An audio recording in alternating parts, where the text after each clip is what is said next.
Good morning. Welcome to First U Sunday Morning. I'm Reverend Liz Lerner-McClay. I'm the parish minister at the First Unitarian Church of Providence, where we are always together in spirit, even when we are separated in body.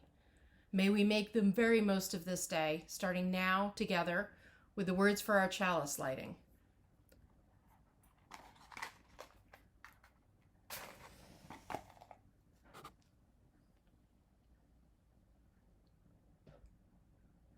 This light burns also in our hearts, and it lights our path towards harmony and justice and hope for all. So when we started our first online service, which was almost 3 months ago now, I spoke about resilience that very first Sunday, and my belief that this period of COVID would really test our resilience, would push us beyond talking about resilience so much into having to be resilient in new ways. And now, just a few months later, we see that it is not about resilience to deal with COVID. It's turned out that it is resilience to deal with everything in this time of COVID, especially the worst that inevitably arises in a time of suffering. 2 days ago, youth led one of the largest protests ever in the long and complicated history of our state here, to stand against racism and to demand change. Power and love, courage and wisdom, and yes, change poured through our city that night, poured into our capital from every town in Rhode Island. The steps of the marchers brought an indelible imprint of change in Providence, in Rhode Island, part of the flood tide that is moving through our country, sweeping the poisoned old ways before it, bringing new wisdom, new life, new hope, just what we need in this time that is so full of fear and suffering. People of all colors flooded our streets in the most beautiful river of passion and courage and commitment to each other and commitment to a future that will look different than our past. And many folks from our own church were there, and many others were there in spirit, following the march, praying with and for the march, watching it unfold, watching the tension, the anger, the love, the uncertainty about what would happen, the determination of the leaders that the march would be peaceful and respectful. We all got reminders of the curfew on our phones, and we watched or were among the citizens defying it respectfully and intentionally. And we watched the police mobilize, and we watched them exercise restraint, and in the end, we watched our police stand down in a sign of trust for the protesters. And we watched or were among the protesters peacefully dispersing. One part of resilience is showing up for life and finding our way forward. And another part is showing up for each other and finding our ways together. Sometimes lately, showing up looks different than it ever did before. I cannot count the ways that we are showing up, finding our ways forward, finding our ways together through this time, and realizing that we can do way better than just survive it. We can use the pressure of these days to push our society forward towards that future that we have been looking to for so long. And that is what's happening now. We are channeling that pressure like an engine and driving towards real change now. We are doing more and knowing we must do more, and finally feeling the power that is ours, that has always been ours for the taking, the power of people rising up and saying no more, and the power of people reaching out and saying, my brother, my sister, my kin, we are together.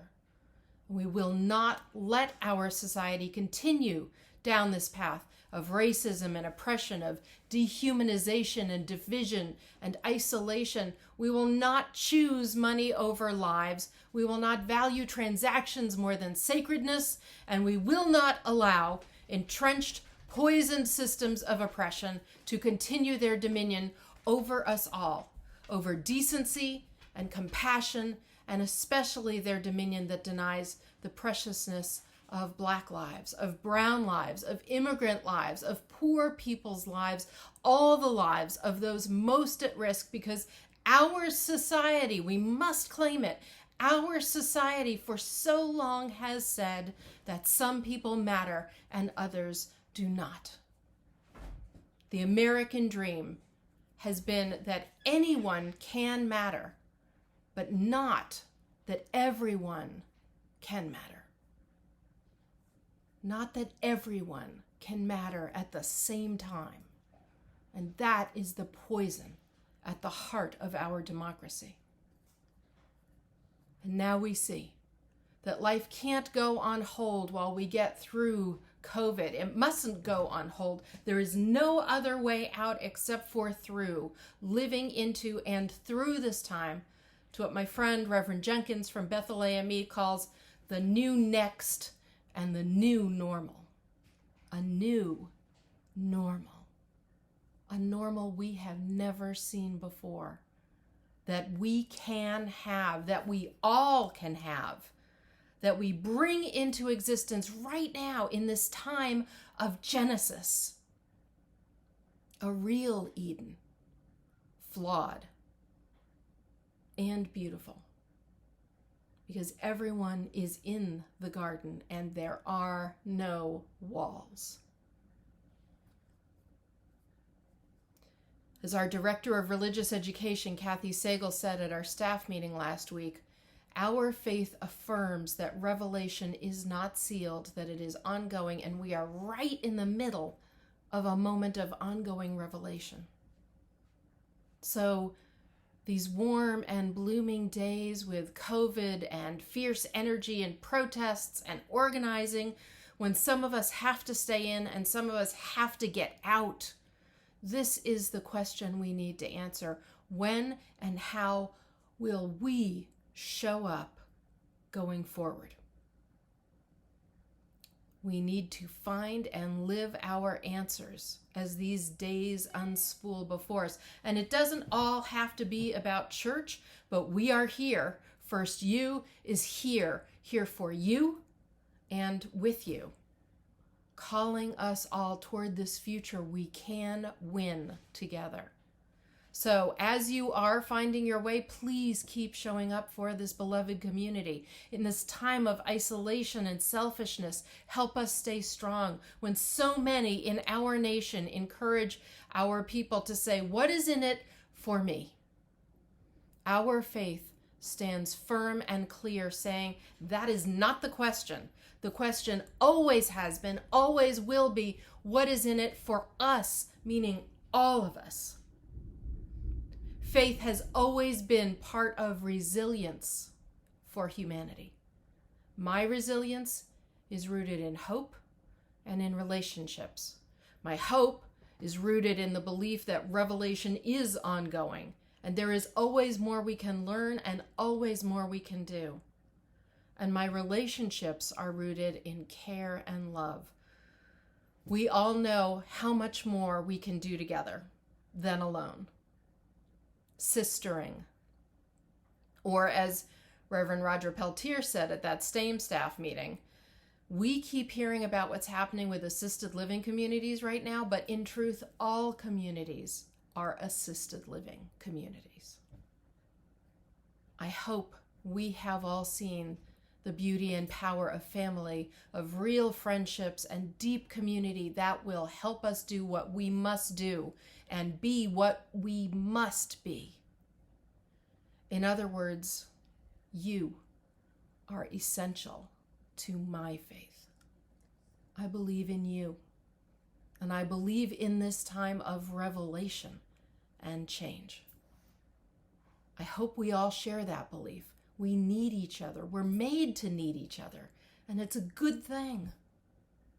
Part of the way we stay strong is by showing up, including showing up for and with each other, for and with this beloved community. We keep showing up for First You, and First You keep showing up for us and the world, and that is what resilience and faith look like.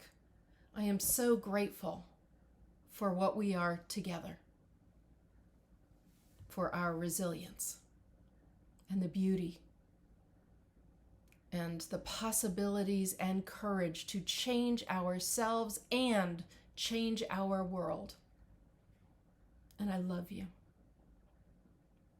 Amen.